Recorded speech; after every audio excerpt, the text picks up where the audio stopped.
오늘 하나님께서 우리에게 주신 말씀은 다니엘 2장 1절에서 13절입니다. 다니엘 2장 1절에서 13절 합독하겠습니다. 느부갓네살이 다스린 지 2년 되는 해에 느부갓네살이 꿈을 꾸고 그로 말미암아 마음이 번민하여 잠을 이루지 못한지라. 왕이 그의 꿈을 자기에게 알려주도록 박수와 술객과 점쟁이와 갈대아 술사를 부르라 말하매 그들이 들어가서 왕의 앞에 선지라. 왕이 그들에게 이르되 내가 꿈을 꾸고 그 꿈을 알고자 하여 마음이 번민하다 보니 갈대아 술사들이 아람 말로 왕에게 말하되 왕이여 만수무강하옵소서. 왕께서 이 꿈을 종들에게 이르시면 우리가 해석하여 드리겠나이다 하는지라. 왕이 갈대아인들에게 대답하여 이르되 내가 명령을 내렸나니 너희가 만일 꿈과 그 해석을 내게 알지 하지 아니하면 너희 몸을 쪼갤 것이며 너희의 집을 거름더미로 만들 것이요 너희가 만일 꿈과 그 해석을 보이면 너희가 선물과 상과 그 영광을 내게서 얻으리라. 그런즉 꿈과 그 해석을 내게 보이라 하니 그들이 다시 대답하여 이르되 원하건대 왕의 꿈은 종들에게 이루소서. 그리하면 우리가 해석하여 드리겠나이다 하니 왕이 대답하여 이르되 내가 분명히 아노라. 너희가 나의 명령이 내렸음을 보았으므로 시간을 지연하려 함이로다. 너희가 만일 이 꿈을 내게 알게 하지 아니하면 너희를 처처할 법이 오직 하나이니 이는 너희가 거짓말과 망령된 말을 내 앞에서 꾸며 말하여 때가 변하기를 가리려 함이라. 이제 그 꿈을 내게 알게 하라. 그리하면 너희가 그 해석도 보일 줄을 내가 알리라 하더라. 갈대아인들이 왕 앞에 대답하여 이르되 세상에는 왕의 그 일을 보일 자가 한 사람도 없으므로 어떤 크고 권력 있는 왕이라도 이런 것으로 박술에게나 숙객에나 갈대아인들에게 물을 자가 없나이다. 왕께서 물으신 것은 어려운 일이라 육체와 함께 살지 아니하는 신들 외에는 왕 앞에 그것을 보일 자가 없나이다 한지라. 왕이 이로 말미암아 진노하고 통분하여 바벨론의 모든 지혜자들을 다 죽이라 명령하니라. 왕의 명령이 내림에 지혜자들은 죽게 되었고 다니엘과 그의 친구들도 죽이려고 찾았더라. 아멘. 아멘. 네, 감사합니다. 긴 본문 읽어주시라고 수고하셨어요. 성경에는 꿈하면 떠오르는 두 명의 인물이 있습니다. 한 사람은 창세기에 등장하는 요셉이라고 하는 사람이고 또 한 사람은 지금 오늘 우리가 읽고 있는 다니엘서의 주인공인 다니엘이라고 하는 사람이죠. 이 두 사람은 비슷한 것이 굉장히 많은데요. 먼저는 그들이 이방인의 나라에 가서 살았다는 점에서 공통점이 있어요. 그런데 둘 다 자기 의지에 반하여 그러니까 억지로 끌려가죠. 요셉은 형들에 의해서 노예로 팔려가고 다니엘은 전쟁에서 져서 전쟁 포로로 사로잡혀 갑니다. 그런데 둘 다 이방 나라에 가서 그 나라의 최고 권력자의 자리, 왕 다음 가는 재상의 자리에 오르게 되는 그런 놀라운 일을 이룩하죠. 그런 점에서 요셉과 다니엘은 굉장히 닮았다 이렇게 볼 수 있습니다. 그런데 이 두 사람을 연관시켜서 보게 되는 가장 큰 특징은 꿈을 해석한다는 거예요. 요셉은 결국에는 바로 왕의 꿈을 해석해서 그 나라에 닥칠 재앙으로부터 애굽과 그 백성들을 구해내고 궁극적으로는 자신의 아버지와 형제들을 다시 만나게 됩니다. 다니엘은 바벨론에 사로잡혀 가서 바벨론 왕의 꿈을 해석함으로써 하나님만이 영광 받으실 참 하나님이신 것을 드러내죠. 꿈을 해석하는 것은 비슷한데 드러내고자 하는 꿈을 해석하는 능력으로 인해서 드러나게 되는 최종 목표는 조금 다르죠. 오늘 이야기도 보면 이제 바벨론 왕 느부갓네살이 꿈을 꿉니다.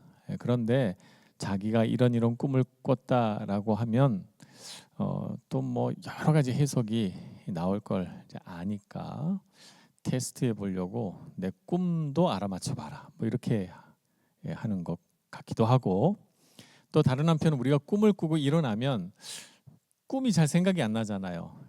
감정이나 느낌은 남아 있는데 무슨 꿈을 꾼 것 같긴 한데 꿈의 자세한 내용이 생각이 안 나요. 그러니까 중요한 꿈인 것 같으니까 너희가 진짜 지혜자고 능력 있는 사람이라면 내가 무슨 꿈을 꾸었는지 꿈도 알아맞히고 해석도 해라. 꿈을 알아맞히면 네가 그것을 해석할 능력도 있다는 것을 내가 알겠다. 이렇게 얘기를 하는 거죠.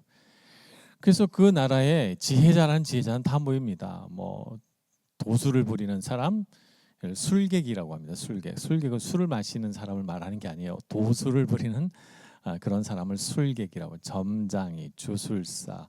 그다음에 예전에는 금을 금을 만들 수 있는 방법이 있다고 생각을 했어요. 그래서 갖가지 금속들을 뜨거운 온도에서 가열을 해가지고 조합을 해서 금을 만들겠다. 뭐 이런 사람들이 있었죠. 이런 사람들, 그다음에 하늘의 별을 보고 점을 치는 사람들 등등 많은 사람들이 와서 왕 앞에 불려와서 이 꿈을 알아맞추라고 하는 왕의 명령을 듣는데 아무도 못하죠. 그래서 느부갓네살 왕이 화가 났습니다. 그가 이토록 꿈에 대해 집착하는 이유는 그가 다스리는 세계가 굉장히 불안했기 때문입니다. 지금 꿈을 꾼 해가 다스린 지 2년이 되는 해라고 돼 있죠. 그러니까 지금 막 나라를 세워서 나라를 확장시켜갖고 든든히 세워가려고 하는데 아주 이상한 불길한 꿈을 꾼 거죠. 그러니까 극도로 예민해 있던 느부갓네살 왕은 나라를 다스리는 데 있어서 키가 될 수 있는 꿈을 해석할 자가 없다 이렇게 생각하니까 화가 나고 아주 극도로 신경이 날카로워져서 지혜자는 다 잡아 죽이라 이렇게 되는 것입니다.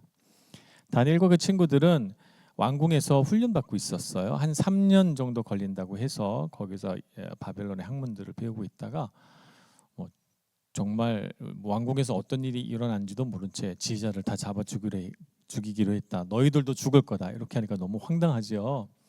오늘 느부갓네살 왕의 꿈에 관한 이야기 중에 서론에 해당되는 부분입니다.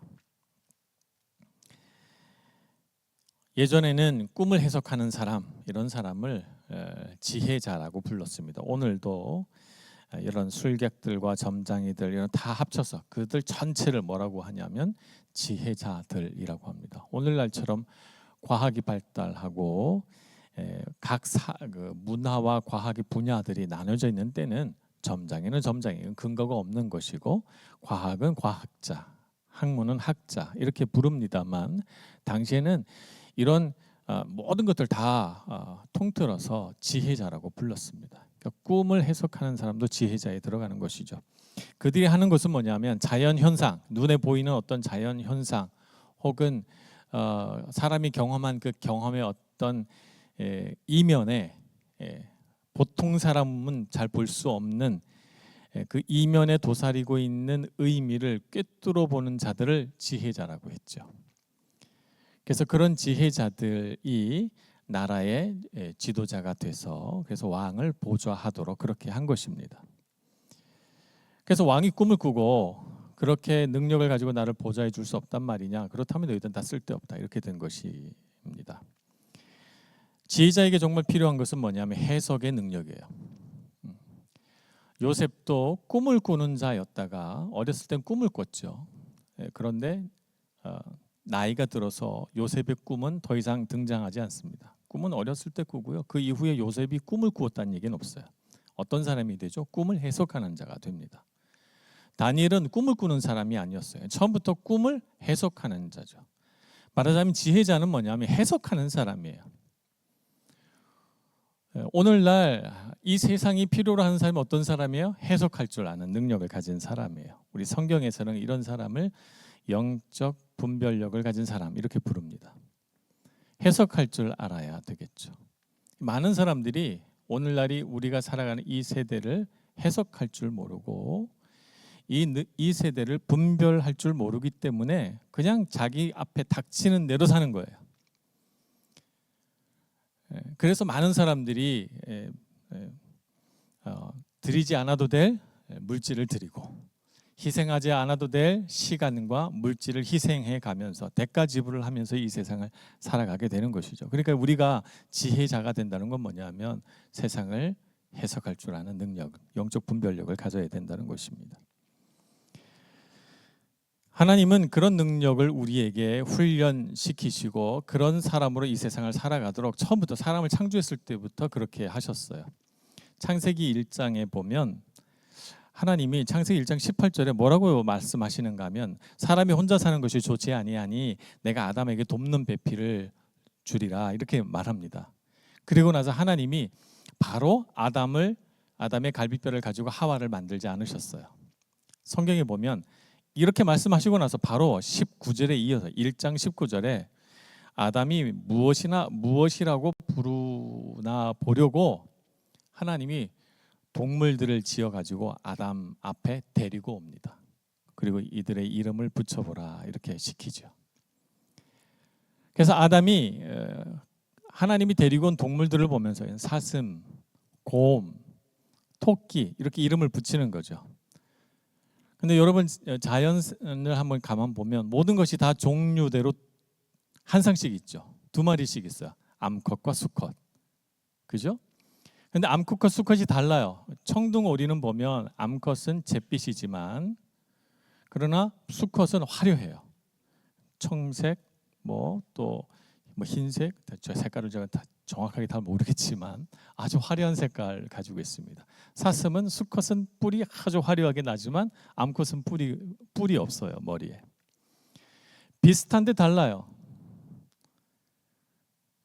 근데 하나님은 그 비슷한데 다른 종류의 짐승들을 데리고 와서 이 짐승은 뭐라고 이름을 붙이겠냐. 아담이 꿰뚫어 보는 통찰력을 가지고 두 짐승이 같은 짐승이구나. 그래서 같이 이름을 붙여주는 거야. 사슴, 토끼, 청둥오리 이렇게 말입니다.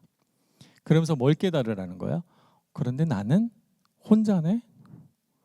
나는 나와 비슷하지만 또 다른 그 한 사람이 없구나 하는 것을 깨달으라는 거예요. 그래서 하나님께서 아담 앞에 데리고 와서 자연 현상을 꿰뚫어 보고 자연 현상을 해석하고 그리고 나서 너의 현실도 해석해 보라는 거예요. 그렇게 하도록 창세기 1장에서 아담에게 테스트를 해보고 있는 것입니다. 그리고 나서 아담에게 하와를 지어주니까 아담이 그 하와가 오는 것을 보면서 나와 똑같은 사람인데 그런데 나와 다르네. 그래서 내 뼈 중에 뼈요, 내 살 중에 살이로다. 그러면서 이제야 비로소 내가 완전해졌구나. 저 사람과 내가 한 사람이 돼서 완전하게 되는 거구나 하는 하나님의 창조 섭리를 완전히 자기 마음속으로 받아들이게 되는 것입니다. 해석하는 능력을 가진 것이에요, 사람에게. 하나님은 그렇게 우리가 살아가도록 훈련시키십니다. 로마서 12장 2절에 하나님은 이렇게 말씀하십니다. 너희는 이 세대를 본받지 말고 오직 마음을 새롭게 함으로 변화를 받아 하나님의 선하시고 기뻐하시고 온전하신 뜻이 무엇인지 분별하도록 하라. 우리 앞에 많은 자연 현상들이 다가옵니다. 이 세상에 다양한 문화와 다양한 사건들이 다가올 때 하나님은 우리에게 그것을 보여주시면서 너는 이 모든 것들이 어떤 의미라고 생각하느냐 우리에게 질문하고 계시죠.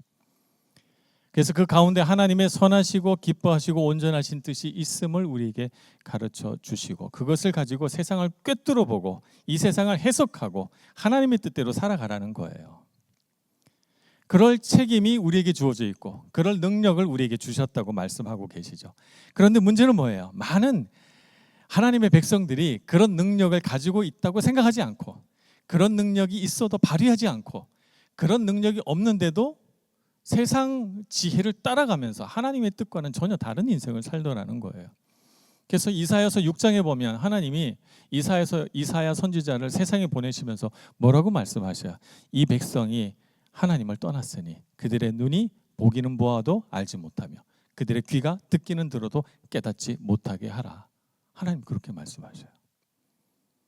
보고 들어도 알지 못하게 하라. 해석하는 능력이 더 이상 상실되어 버렸으니 그냥 그렇게 살게 하라라고 하나님이 너무 가슴 아프지만 그런 말씀을 이사야에게 전하라고 하는 것이죠.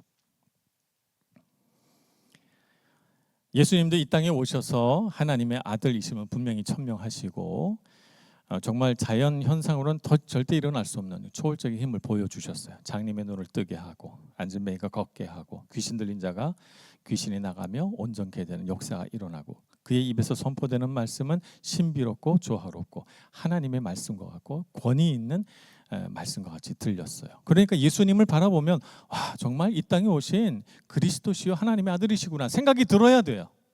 근데 그렇게 하지 않죠.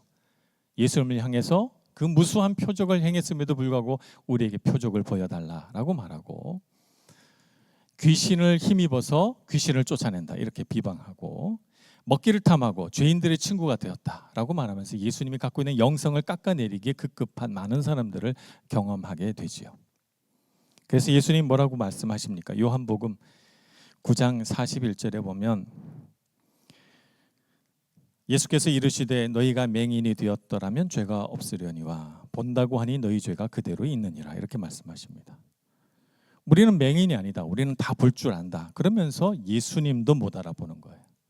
그들의 영적인 무지, 그들의 해석 능력의 어떤 상실 이런 것들을 예수님이 보면서 차라리 맹인이 되었더라면 그러면 내가 고쳐주고 눈도 떠지게 해주고 귀도 열리게 해줬을 텐데 본다고 하니 너희 죄가 그대로 있느니라 라고 말하면서 그들의 해석 능력, 영적 분별력의 상실에 대해서 준엄하게 꾸짖고 있는 것입니다. 오늘 우리는 어떤 삶을 살아가야 할까요? 세상에는 정말 많은 현상들이 일어나고 우리 눈앞에 많은 일들이 있는데 이 세상의 많은 학문과 현상들과 사건들을 다 우리가 공부할 수는 없어요. 그런데 그 모든 것들을 꿰뚫어 볼 수 있는 능력이 누구에게 있습니까? 하나님께 있죠. 그래서 우리가 먼저 하나님 앞에 꿇어 엎드려 로마서 12장 2절처럼 하나님의 선하시고 기뻐하시고 온전하신 뜻이 무엇인지 분별해야 세상을 꿰뚫어 보는 지혜가 생기는 것입니다. 많은 청년들이 세상의 학문, 세상의 문화, 세상의 새로운 것들을 쫓아가다가 정말 알아야 할 그 모든 것들을 꿰뚫어 볼 줄 아는 하나님의 뜻은 간과하고 살아갑니다. 오늘 다니엘은 어떻게 됐죠? 다니엘이 3년의 수련 과정을 다 마친 것이 아닙니다. 바벨론의 문화와 바벨론의 언어와 바벨론의 지식을 알아서 느부갓네살 왕의 꿈을 해석하는 것이 아니에요. 그런 것들을 몰라도 그가 하나님 앞에 올곧이 서 있는 그의 믿음, 그의 신앙, 그가 말씀 안에서 영적으로 훈련받은 그의 영성이 바벨론을 해석하고 느부갓네살 왕의 꿈을 해석하는 능력이 되는 것입니다. 그러니 여러분, 세상이 너무 크다고 세상에 너무 많은 내가 모르는 것들이 있다고 두려워하지 마시고 믿음 안에 여러분 자신을 바로 세우시길 축복합니다. 하나님이 그런 능력을 우리에게 주셨고 우리가 주님 안에서 기도하고 주님 안에서 우리를 향하신 하나님의 뜻을 깨닫고 배우면 세상이 우리를 해석하는 것이 아니라 우리가 세상을 해석하는 탁월한 사람이 되는 줄로 믿습니다. 두려워하지 마시고 말씀 안에 더 깊이 잠기고 그 말씀 안에서 여러분을 향한 하나님의 선하시고 기뻐하시고 온전하신 뜻을 분별해내는 영적 분별력이 탁월한 여러분 모두가 되시길 축복합니다. 기도하겠습니다. 자비하신 하나님, 우리의 생각이 어두워져서 세상은 커 보이고 나는 작아 보일 때 우리의 마음은 슬퍼지고 좌절하게 됩니다. 주님 오셔서 우리가 영의 눈을 뜨고 크고 놀라우신 하나님이 우리와 함께 계시며 그 하나님의 놀라우신 능력이 우리 안에서 발휘되고 있음을 깨닫게 해 주옵소서. 말씀 안에서 이 세상을 바라보며 우리를 사용하시고자 하는 하나님의 그 선하시고 기뻐하시고 온전하신 뜻을 다 깨달아서 영적 분별력으로 이 땅을 해석하고 이 시대를 분별할 줄 아는 지혜로운 사람 되게 해 주옵소서. 예수님의 이름으로 기도합니다. 아멘.